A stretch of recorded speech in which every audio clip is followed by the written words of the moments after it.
For this lesson, go into your exercise folder and open up an image that begins with 575. It's Our Lady walking across the street with the red umbrella.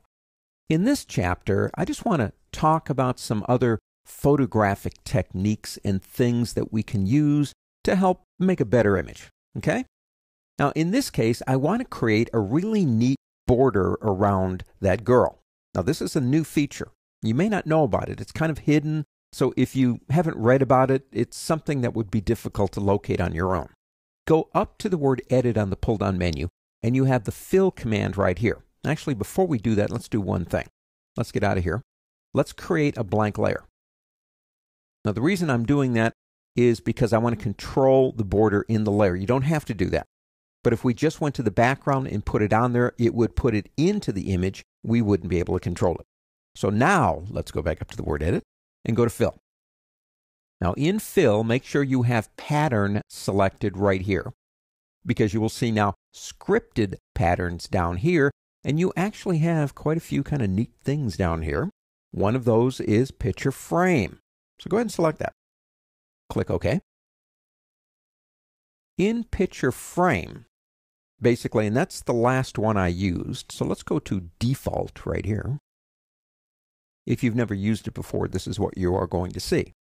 We have control over the frame and some of the elements within the frame. Now, depending on which one you choose, will kind of influence the changes you can make to it. So if we come up here, we've got a happy vine.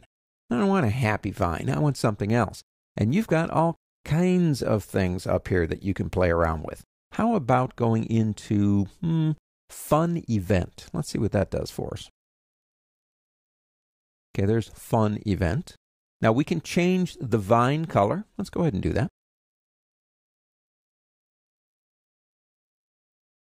We can change the margin. Incidentally, since I did not make a selection on the screen before I actually started doing this frame, the frame will fit the width and height of the image.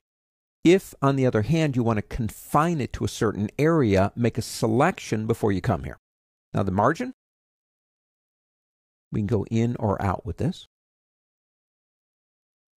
Just depends on what you're looking for. Size, I'm going smaller.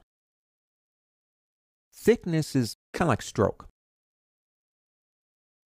Angle. And arrangement. Invert if you want to do that. Down here we have flower. Now notice we don't have leaf. Some of the patterns that you choose under frame will have both of these options available. Some won't. We have a small circle in defining a flower. So if we click here, we could choose something else. How about a sun? Now we can change that color. Let's go red. And we can make them bigger.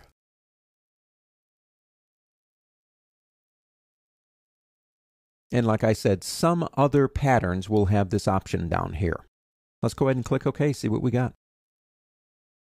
Kind of a fun feature. I'm not saying you're going to use something like this every single day, but it is a brand new feature that allows you to create these very customized frames on images.